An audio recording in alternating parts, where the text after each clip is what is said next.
Welcome to Two Boys in a Book. These are nighttime readings from a mom and her two boys. Let's go on an adventure through reading. Chapter 11, The Nautilus. Captain Nemo got up and I followed him. A double door in the back of the dining room opened and we entered another room the same size as the one we had just left. It was a library. A large collection of uniformly bound books was set in high bookcases of black Brazilian rosewood inlaid with brass. They followed the shape in the room, and at the base were huge couches covered in brown leather and curved so as to give greater comfort. In front of them stood small movable desks on which one could rest the book one was reading, which could be drawn up or pushed away at will. In the middle of the room, there was a huge table covered with pamphlets and a few old newspapers. This whole ensemble was bathed in electric light coming from 4 frosted glass globes in the ceiling. I stood in wonder before this room so ingeniously fitted out, and I could not believe my eyes. "Captain Nemo," I said to my host, who had just stretched out on a divan, "this library would do honor to more than one palace on land, and I am really astounded to think that it travels with you into the ocean depths." "Where could one find greater solitude or silence, Professor?" replied Captain Nemo. "Can you boast of greater tranquility in your office in the museum?" "No, monsieur. I must admit that it is very shabby alongside yours. Why, you have 6,000 or 7,000 books." 12,000, Monsieur Aronnax. They are my only ties with life on dry land, a life which ended for me the day my Nautilus first dove beneath the surface of the ocean. That day I bought my last books, pamphlets, newspapers, and since then I have preferred to think that humanity has neither thought nor written anything. Moreover, Professor, you may feel free to use these books whenever you wish." I thanked Captain Nemo and went over to the bookshelves. There were all sorts of works on science, morality, literature, written in every known language.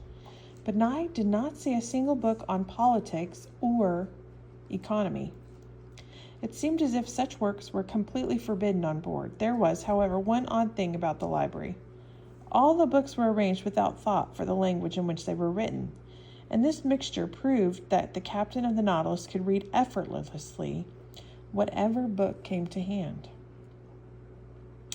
Among them I noticed all the masterpieces of ancient and modern writers, that is to say, the most beautiful works history has produced, poetry, fiction, and science, from Homer to Victor Hugo, from Xenophon to Michelet, from Rabelais to George Sand.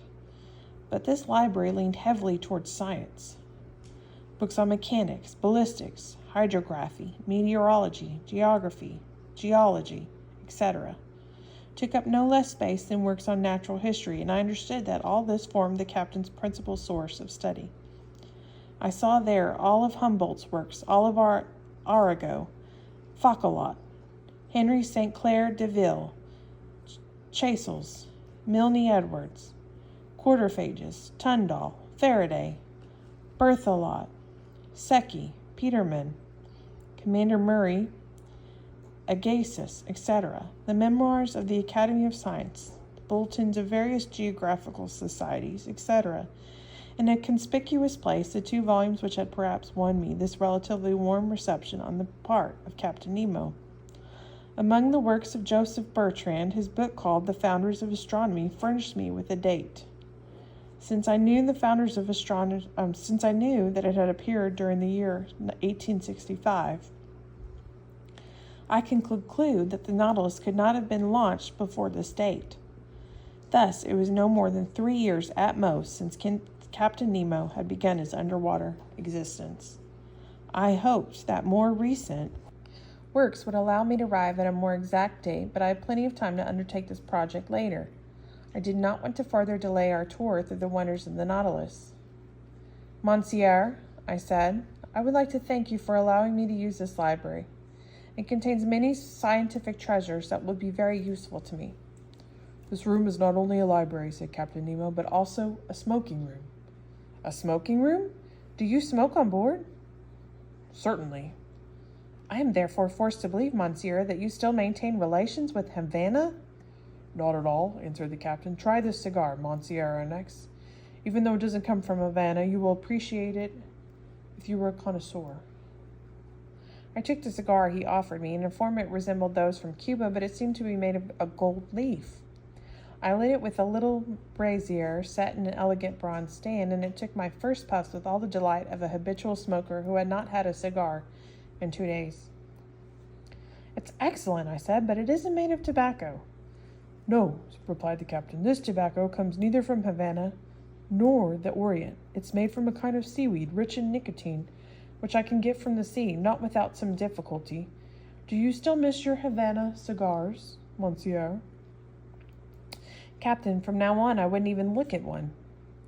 Then please feel free to take one whenever you want and without worry about where they come from. Even though there's no label to guarantee their quality, they're still not bad.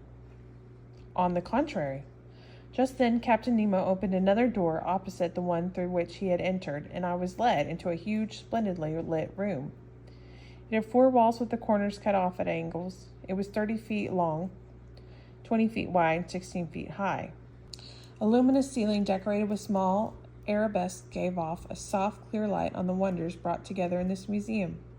For it was a veritable museum in which an intelligent, prodigal hand had been brought together all the treasures of nature and art and placed them about in a slightly helter-skelter fashion, giving somewhat the impression of an artist's studio. 30 or so paintings by famous masters, uniformly framed and separated by trophies, decorated the walls hung with tapestries of severe design. There I saw works of the greatest value, of which, for the most part, I had already admired in private European collections or art exhibits. The various schools of the early masters were represented by Madonna of Raphael, a Virgin of Leonardo da Vinci, a nymph of Correggio, a woman by Titian, and an Adoration of the Magi by Veronese, an Assumption by Murillo, a Portrait by Holbein, a Monk by Velázquez, a Martyr of Ribeira, a Village Fair by Rubens, 2 Flemish landscapes by Teniers, 3 little genre paintings by Gerard Dow, Metsu and Paul Potter, 2 works of Géricault and Prudhomme, several seascapes by Bakhuyzen and Vernet. Among the works of modern painters, there were pictures signed by Delacroix, Ingres, Decamp, Troyen, Meissonier, de Bogny, etc., and small models of marble and bronze statues copied from the loveliest works of antiquity stood on pedestals in the corners of this magnificent museum. That state of stupefaction which the commander of the Nautilus had predicted was beginning to take hold of my mind. Professor, the strange man then said, I hope you will excuse this informal way I've received you, and also the disorder reigning in this room. Monsieur, I replied, without trying to find out who you are, I hope you will permit me to recognize you as an artist. Merely an amateur, monsieur, nothing more. I used to enjoy collecting beautiful works created by the hand of men. I used to search and hunt for them avidly, and I have been able to collect some objects of great value. These are my last memories of life on earth, which is dead as far as I am concerned. In my eyes, your modern artists are already ancient with 2,000 or 3,000 years of existence, and I confuse them all in my mind. Great artists are ageless.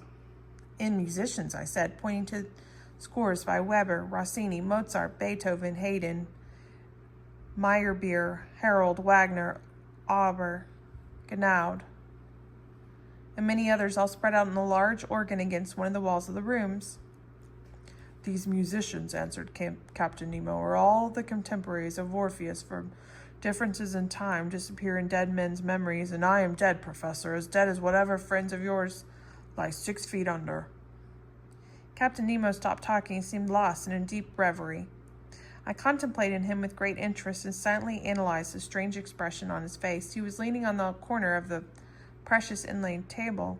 He no longer saw me. He forgot I was in the room. Not wanting to disturb him in his withdrawal, I continued looking over the objects collected in this room. Next to works of art, rarities of natural held an important place. They consisted mainly of plants, shells, and other products of the ocean, all which had undoubtedly been personally collected by Captain Nemo. In the middle of the room, an electrically illuminated jet of water fell back into a bowl made of a single giant clam. This shell, furnished by the largest of A cephalous mollusk measured about 33 feet around on its delicately scalloped rim. It was even larger than those lovely giant clams given to Francis I by the Republic of Venice, which the Church of Saint Sulpice in Paris has made into 2 huge holy water basins. Around this fountain, beneath elegant glass cases framed in brass, the most precious products of the sea ever beheld by naturalists were carefully arranged and labeled. The subkingdom of the zoophytes was represented by various curious specimens of its 2 divisions of polyps and echinoderms. From the first division, there was an organ pipe corals, sea fans, soft Syrian sponges, Isidae from Moluccas, sea pins, marvelous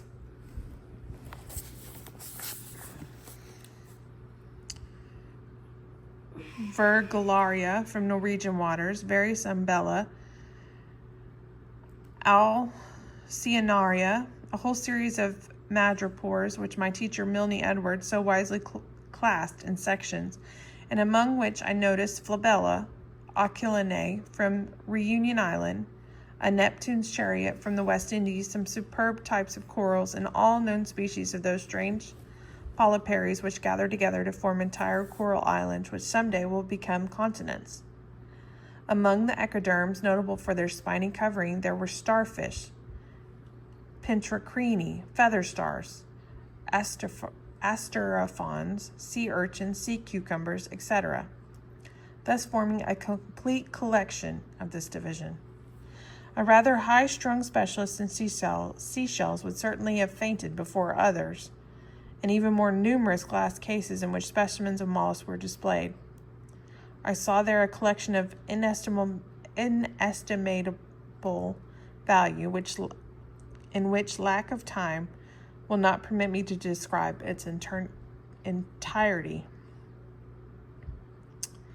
Among other things, I will only mention as a reminder the royal hammer shell of the Indian Ocean, whose even white spots stood out clearly against a red and brown background, a brightly colored imperial spondylus covered with spines, and only rarely found in European museums. I guessed it to be worth $4,000. A common hammer shell from the Australian waters, which is very difficult to obtain. Exotic cockles from Senegal with their fragile white shells and double valves which a breath could shatter like a soap bubble. Several varieties of watering pot shells from Java, looking like limestone tubes edged with leaf-like pleats and very highly prized by collectors. A whole series of top shells, some colored greenish yellow and fished near the American continent, the others reddish-brown and found in Australian waters, the former, which had come from the Gulf of Mexico, had remarkable shells in overlapping layers. The latter, captured in southern waters, were more star-shaped, and in addition, rarest of all, there was a magnificent spur shell of New Zealand. The remarkable sulfurized telinae, precious species of Venus shells, the trellized solarium from the coast of Tranquilbar, the marble turban shell with its gleaming mother of pearl, the green parrot shell from the China Sea, the almost unknown conical shell of the genus Conidole, dully, all the varieties of cowries used as money in India and Africa, the glory of the sea, the most precious shell of the East Indies, in addition, Litorine, Delphinulae, Teratulae, Ianthiae, Ovulae, Volutes, Ovulae mitrate, hermit shells, Purpurae, whelks, harpae, Maurice's trumpet shells, Cerithia, spindle shells, wing shells, Pteroceras, limpets, Hylomaces, Cleodorae, and all sorts of delicate, fragile shells, which science has baptized with the most charming names. In separate special cases, there were incomparably beautiful strings of pearls which gleamed with fiery sparks beneath the electric light. There were pink pearls taken from the Panay of the Red Sea, green pearls from the Haloidus iris, yellow and blue and black pearls, strange products of various mollusks from the world's oceans, and lastly several specimens of incalculable value produced by the rarest of pearl oysters. Some of these pearls were larger than a pigeon egg.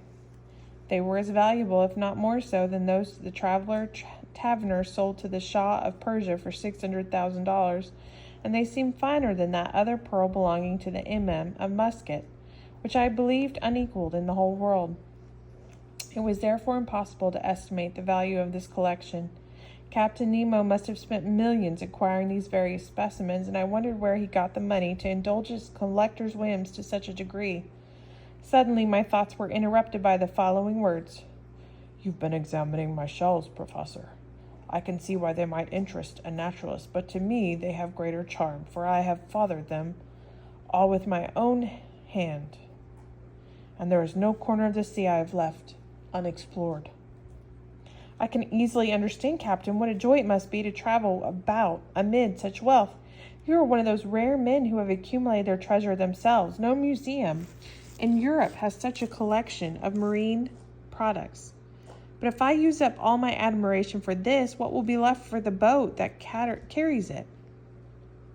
I don't want to delve into your secrets, but I must admit that this Nautilus, the motor power it contains, the devices by which it is maneuvered, the powerful agent used to drive it, all this excites my curiosity to the highest degree. For instance, hanging over there on the wall, I see some instruments, and I haven't the vaguest idea what they're for. Could you tell me?" "Monsieur Aronnax," Captain Nemo replied, "I have already said that you are free on board, and consequently no part of the Nautilus will be closed to you. You can visit the entire ship, and I wouldn't consider it a pleasure to act as your guide." "I don't know how to thank you, Monsieur, but I would not like to abuse your kindness.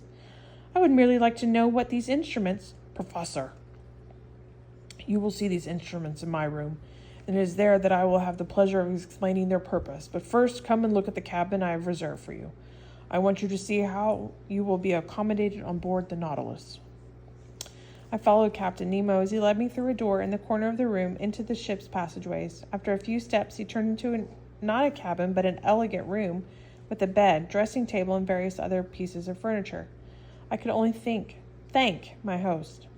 "Your room is next to mine," he said, opening a door, "and my cabin gives onto the room we have just left." I entered the captain's cabin. It had a severe, almost monastic look about it.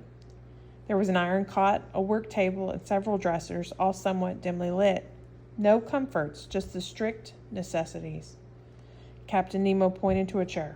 "Please sit down," he said. I sat down, and he began talking.